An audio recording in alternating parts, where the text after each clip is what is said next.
जिंदगी जो है ना वो एक एग्जाम की तरह है, और इस एग्जाम में ना ज्यादातर लोग फेल हो जा रहे हैं। क्यों फेल हो रहे हैं? क्योंकि वो एक दूसरे का नकल कर रहे हैं और उनको पता ही नहीं है कि सबका क्वेश्चन पेपर अलग है, इसीलिए फेल हो रहे हैं। तो जिंदगी में सबकी समस्याएं अलग होती हैं। आप दूसरे की समस्या से केवल साहस ले सकते हैं, उसका तरीका नहीं अपना सकते। हिम्मत बनाए रखिए कि नहीं, हमें भी इस सफलता को पाना है। और ये जिंदगी जो है ना एक अजीब सी रेस है यार, समझ में नहीं आता है। अगर तेज भागिएगा तो आपके अपने पीछे छूट जाएंगे, और धीमे दौड़िएगा तो आपके अपने ही आपको पीछे छोड़ के चले जाएंगे। इसलिए जिंदगी की रफ्तार इतनी बनाए रखो यार कि भले दुश्मन आगे निकल जाए लेकिन एक दोस्त पीछे नहीं छूटना चाहिए।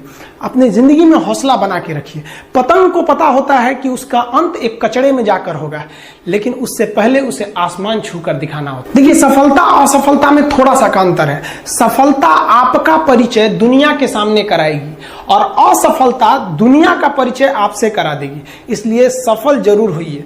देखिए, 97% लोग जो है ना वो थक के किसी काम को छोड़ देते हैं और जिंदगी भर उन 3% लोगों के लिए काम करने लगते हैं जो कभी भी हार नहीं मानते।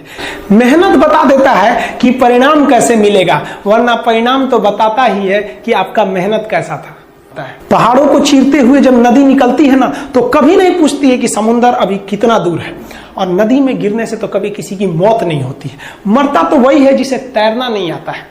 तो हम सब परिस्थितियों के आगे हार जाते हैं, हम हार जाते हैं। परिस्थितियां सबके सामने होती है, जो डट के रहा उसे मंजिल मिली और जो नहीं डटा वो हार के चला गया।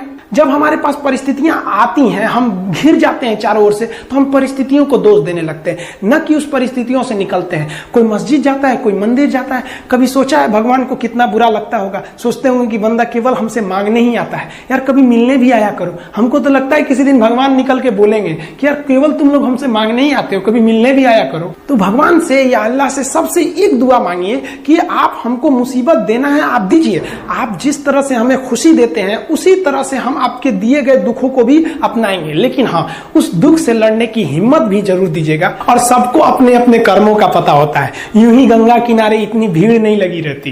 देखिए, जिंदगी में आपसे भी कुछ गलतियां होंगी, और गलती किससे होती है? जो काम करता है, मेहनत करने वालों से ही तो गलतियां होती है। निकम्मों की तो पूरी जिंदगी निकल जाती है दूसरों में कमी ढूंढते ढूंढते। और दुनिया में ना किसी भी समस्या है भाई, उसका सबसे अच्छा एक टोल फ्री नंबर है। दुनिया की कोई भी समस्या का सबसे टोल फ्री नंबर है दोस्त। एक बढ़िया दोस्त बनाओ भाई, 2-4 लोगों का, और उनसे ही आप पढ़ाई लिखाई हर तरह के डिस्कस करते रहो। दोस्त से बढ़िया टोल फ्री नंबर कोई नहीं है, हर चीज का इलाज है। और कुछ दोस्त जिंदगी में तो ऐसे बनाओ ना जो आपकी प्रॉब्लम को वैसे ही समझ जाए जैसे डॉक्टर की लिखावट मेडिकल स्टोर वाला पढ़ लेता है। और एक बात और, ये जो अच्छी किताबें होती हैं और अच्छे दोस्त होते हैं ना, जल्दी समझ में नहीं आते हैं, लेकिन इसलिए दोस्ती बहुत अच्छे सोच समझ के कीजिएगा। क्योंकि कहा जाता है कि एक आम 10 आम को सड़ा सकता है, लेकिन 10 अच्छा आम एक सड़े हुए आम को कभी ठीक नहीं कर सकते हैं। इसलिए अगर आपको कोई आपके सर्किल में, कोई आपके करियर में कोई बाधा आता है तो तुरंत बाहर कीजिए, उनसे कोई इग्नोर मत